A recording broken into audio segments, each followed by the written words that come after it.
허경영 TV 시청하면 좋은 일이 생깁니다. Right now.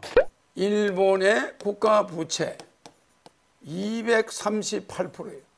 우리나라 국가 부채, 한국의 국가 부채는 40%예요. 이게 뭐 하자는 거예요? 우리 일본 국민의 가계 부채 60%예요. 한국 국민의 가계 부채 100%예요. 그런데 일본 국민의 가계 부채 60%는 세금이 없어. 이자가 없어요. 여러분들은 나라를 어떻게 살리는지 도통 아는 경제학자도 없고 책임지겠다는 경제학자도 없고 국민을 살리겠다는 그런 사람 없어요. 우리나라 경제 살린 3대 대통령 이승만, 박정희, 전두환 이 세 사람이에요. 그 나머지 대통령들은 경제 대통령 이름을 붙이질 않아. 그건 경제학자들이 뭐 우리가 다 알아요. 야, 전두환 때는 집 샀는데 나중에 민주화 대통령들 되고 나서 집 팔았다 이 말이야. 집값이 하도 올라가.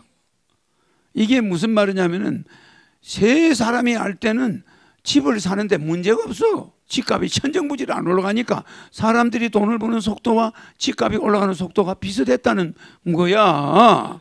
그건 문제가 안 생겼다 이 말이에요. 그 다음 사람부터는 투기꾼들처럼 부동산 가격을 올리니까 국민들이 돈 버는 속도와 집값 올라가는 속도가 괴리가 생겨버렸어. 내 말이 무슨 말인지 알아요? 이게 정치를 잘못했다는 거야. 대한민국의 모든 사람을 속일 수 있어도 허경영은 속일 수가 없어요. 이승만 박 대통령 전두환 때는 집값이 천정부지로 올라가지 않았어. 뭐 택시기사도 집을 샀다니까. 몇 푼 모으면 집 한 채 살 수 있었고 학교 선생도 월급 몇 푼 모으면 집 한 채 살 수가 있었어. 요새 그게 되나? 이게 왜 그렇습니까? 같은 대한민국인데 뭐가 이렇게 바뀌냐면 요새 애들이 그 월급 모아가지고 집을 사요? 그러니까 애들이 희망이 없는 거야. 그러니까 결혼하면 내가 3억을 주는 거야. 왜? 경제에서 실패한 거, 주택정책에서 실패했으니까 걔들한테는 우리가 책임을 져야 돼. 너희가 이 세상 살아가려면 옛날 우리는 맨손으로도 집을 살 수 있었지만 너는 3억 정도가 있어야 시작이 된다. 너는 처음부터 3억 정도 있어야 우리가 옛날에 단칸방 살다가 집 산 거하고 비슷하게 될 수가 있다. 맞아요. 그러니까 젊은 애들 장가가는데 3억을 주는 거야. 우리가 이렇게 잘못해놨게 집값을 올려놨으니까 우리가 정치인이 책임을 지고 너한테 3억을 주는 수밖에 없어. 우리는 옛날에 단칸방에서 무일푼으로 집 살 수 있었지만 너는 그냥 처음부터 월세방 살다가는 영원히 너는 비참한 신세가 돼. 그러니 우리가 3억을 주는 거야. 이러고 우리 후손들이 그 정도는 해줘야 애들이 주둥아리가 안 나와요. 그 내가 뭐 결혼하는데 1억 주자. 그게 그렇게 불만이요? 요새 부모들이 자식 결혼시키려면 걱정 태산 같아요. 현금 매덕 없어 잘. 그러니까 애 둘만 결혼시키려면 돈이 매덕이 있어야 돼. 집 전세 1억 5천은 줘야 돼. 변두리에. 그것도 저 변두리에. 그러니까 부모들이 시골에서도 애 결혼시키려면 저 지방에서도 1억 5천은 있어야 전세방 한 20평짜리라도 얻어요. 나는 모든 물정을 깨뜨리고 있어요. 그래서 허경영은 3억을 줘야 된다. 이렇게 주장하는 거예요. 그러면 허경영이가 대통령 되면 뭐가 달라집니까? 2달 안에 18세부터 100살까지 전부 1억을 받아. 상류층은 빠집니다. 상류층 1억 안 받아요. 1차 2천조가 들어가. 2천조 채권 한 장 발행해 대통령이. 대통령 긴급재정명령권은 대통령 권한에 들어있어. 그러나 국회의원도 누구한테 동의를 받을 필요가 없어. 김영삼 대통령이 대통령 긴급재정명령권을 썼던 사람이야. 되자마자 야 금융실명제 해버려. 사인하니까 모든 은행의 돈이 동결. 못 찾아. 맞아요. 금융실명제로 바뀌어버린 거야. 그러니까 만약에 그걸 국회의원들이 알았으면 어떻게 됐을까? 자기들 거 다 챙겼겠지. 그 비밀이 새나가면 안 되니까. 국회 동의 받아야 되나 안 받아야 되나? 대통령은 국회의 동의를 받을 필요가 없어요. 대통령 긴급재정명령권은 국민들의 중대한 국민의 문제점이 있을 때 그것을 해소하기 위해서 대통령 마음대로 할 수가 있는 거야. 맞아. 뭐 국회의원이 없으니까 뭘 하냐? 뭘 주냐? 그거 잘못된 생각이야. 대통령이라는 명함이 여기에 딱 붙으면 허경영이가 사인 한 장 하면 한국은행에서 2천조 내놔. 딱 이자가 없어. 국채니까. 그러면 민간인들은 1억씩 논아주면 18세 이상 된 사람들, 그러니까 투표권이 있는 사람은 다 받아가. 그러면은 애들이 한 두세 명 있는 집은 5억 정도 들어오잖아. 자기 거 1억, 남편 거 1억, 뭐 아들, 딸 둘이 거 5억 들어줘. 그러면 서로 협력해서 야 아들아 그 돈 네 빚도 갚고 집안 빚도 보태라. 그 돈 한 5억 가지고 집안 빚이 다 날라가. 맞아요. 그러면 그 돈의 90%는 다시 은행에 이자를 사채, 채권, 가계부채가 2,000조죠? 발행한 건 2,000조인데 그 2,000조는 안 나가더라도 1,700조, 800조는 은행으로 회수돼. 빚을 갚아버려. 그러면 1년에 100조가 이자가 안 들어가죠, 서민들이. 그러면 이 서민들이 1년에 이자가 안 들어가니까 그 100조가 매년 시장에 깔려. 좋아 안 좋아요? 국가가 살아나 안 살아나? 이거 숨통 막힌 사람들한테 야 우리 기본소득 줄게. 요래놓고 한 달에 4만 원 준다. 뭐 2만 원 준다. 이거요 해외 가서 나는 대한민국 국회의원인데 우리 국민들한테 기본소득 줍니다. 얼마 준대요? 2만 원. 아이고 $200. $200가 그게 기본소득입니까? 한 달? 아이고 그게 말이 됩니까? 가정주부들이 4억 5억이 생기죠. 그런데 아들 결혼을 시키면 3억이 나오죠. 아들 딸 둘이 결혼하면 6억이 나오죠. 그러면 한 10억이 생기는 거 아니야? 순식간에 10억이 생기는 거예요. 야 아들 너 빨리 저 가서 길거리 가서 아무 여자 하나 데리고 와. 아니에요. 내 새끼는 여자가 있어요. 그래? 그럼 빨리 저 결혼은 나중에 하더라도 혼인신고부터 해. 그럼 혼인신고하면은 구청에서 3억이 나와.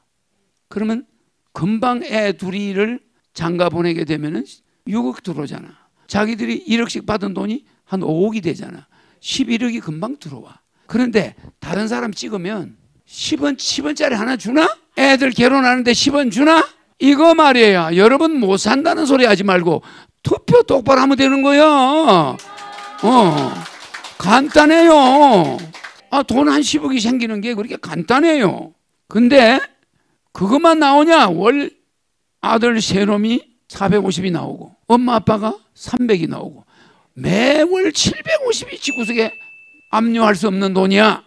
1억 중 돈과 매월 150만 원 주는 돈은 국가에서도 세금도 개인끼리 형사 민사 압류가 안 돼. 좋아 안 좋아? 그거 저축해 놓으면 평생 누가 못 가져가. 통장에 있는데도 기본적으로 밥을 먹고 생활을 해야 되고 잠을 잘 수 있는 돈은 압류가 안 돼. 국민배당금 압류 안 돼. 긴급 재정 지원해 주는 국민들 코로나 생계 지원금 1억 절대 압류가 안 돼. 좋아 안 좋아요? 그러니까 그 돈을 애끼를 그 돈이 있다고 일 안 해요? 그 돈은 통장에 제발 차곡차곡 쌓여라. 1년에 몇 천만 원씩. 야, 우리 식구가 예를 들어서 아들 서희, 아들 딸 서희 부부 합치면 한 달에 750만 원 돈이 1년 쌓이면 1억 돈인데 8천만 원. 그래 안 그래요? 가만히 있어도 자기들이 직장 다니고 가만히 있어도 8천만 원이 쌓이니까 집안 분위기가 항상 좋아. 맞아. 써버려도 내년에 8천만 원이 또 들어와. 나라가 믿음이 가고 이웃이 믿음이 가고 콧노래 나오고 서로 아파서 쉬어도 돈은 계속 750만 원씩이 들어와. 왜 세계 10위 경제 대국에 우리가 거지같이 살아야 돼? 맨날 월급 받으면 그 다음날 깡통이야. 한 달 또 직장 그것이 새벽같이 달려서 그냥 직장 그 빼빠지게 해봐야 한 달 그 나오면 그 달 말에 싹 다 나가버려. 또 모자라. 이런 형국이야. 여자들은 화장품 살 돈도 안 돼. 그러니까 맥이 빠져 안 빠져? 그런데다 몸도 아프지 지치지. 뭐 어떤 때는 택시를 타야 되는데 택시 탔다가는 월급 다 날라가. 이게 뭐 하는 짓이요? 여유가 없단 말이야. 그러니까 막 직장 가면 짜증만 나지. 내가 뭐 여기 잡혀 있나? 이거 한 달에 이거 뭐 이렇게 잡혀 한 달 내내 일해 줘봐야 돈 나오는 거 여기저기 나갈 거 뻔하고 아무것도 남는 것도 없고 이게 무슨 재미가 있노?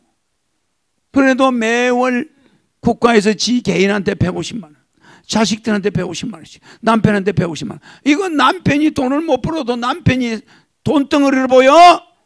지금은 왼수야, 왼수. 서로 쳐다보면 일거리도 없고 시럽자고 맨날 아프다 자고 이게 왼수인데, 국민 배당금을 내가 딱 주면 그때부터는 어머, 우리 남편이 저래도 가만히 놀아도 맨날 150이 나와, 남편 돈. 그게 톡 통장에 들어와. 아이, 남편하고 이혼은 뭘 이혼, 빌어먹을 이혼.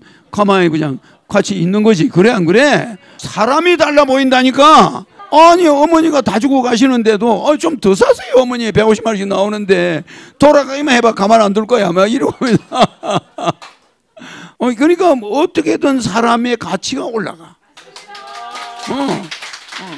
장가 안 가고 빈둥대고 있는 50살이 돼도 빈둥대고 있는 아들이 한 달에 150만 원 나오니까 저것이 장가 가면 며느리가 다 가져가 버릴 텐데 그 아들 장가 하는 것도 별로 신경 안 써 그냥.